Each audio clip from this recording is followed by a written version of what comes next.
restaurant for having dinner, and then it's finished.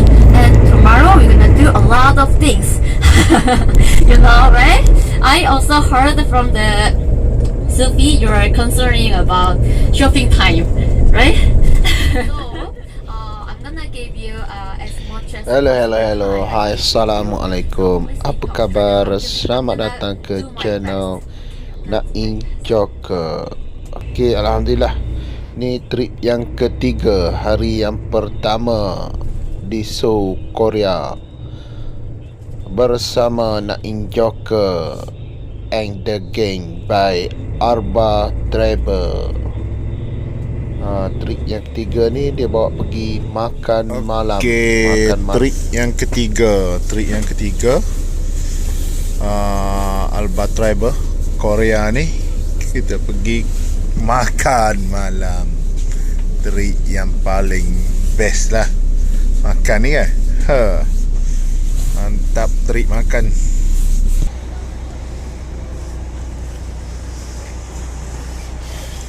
Berasap geng.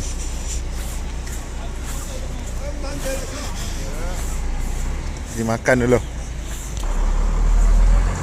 I love Sandendong. Kita makan ni Sandendong. Mayo beratur. Dia kata kedai ni kalau musim winter ramai pelancong daripada Malaysia datang dengan Indonesia sebab nak main saji. Kalau lambat main kedai ni, dia akan cancel order kita lah. Sebab dia kata kedai ni ramai. Inilah kedai Sandendong.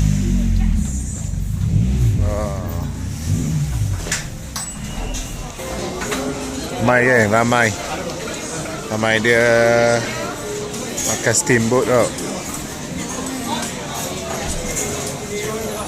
Alba, tengok lah.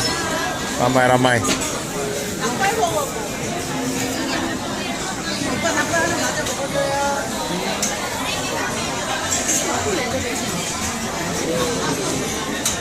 Mantap. Okey, ni kita punya makan ni.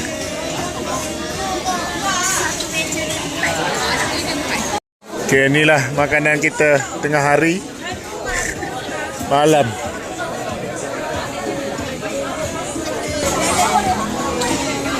Okey, ramai gila. Saya tak tahu apa punya ni makan eh. Yang penting kita makan dulu.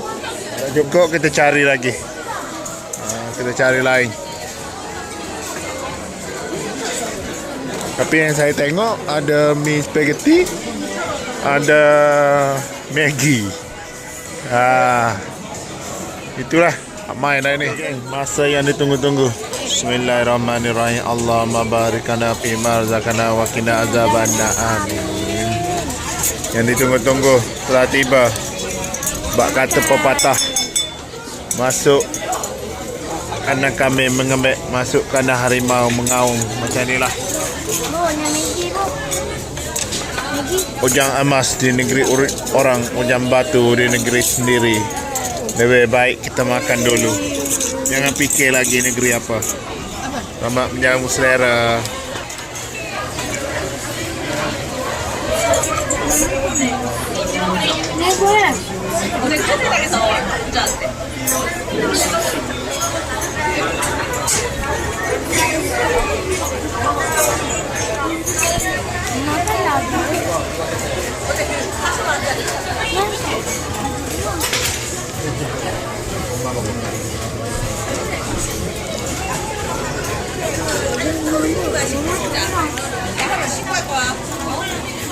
Alhamdulillah selesai menjamu selera.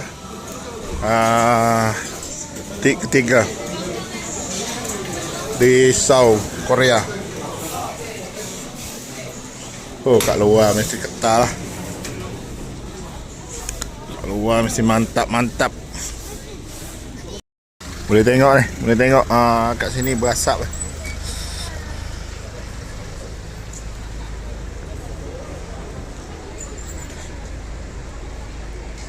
Kata tengok mulut saya berasap. Memang sejuk sini. Mantap game, mantap. Okey, selesai makan di Sindandong. Okey, untuk trip Sindandong dah settle. Makan malam. Part 3 lah. Okey, part 3 lah. Jangan lupa like, komen dan subscribe saya punya channel Nak Injoker. Okey, terima kasih. Jumpa lagi.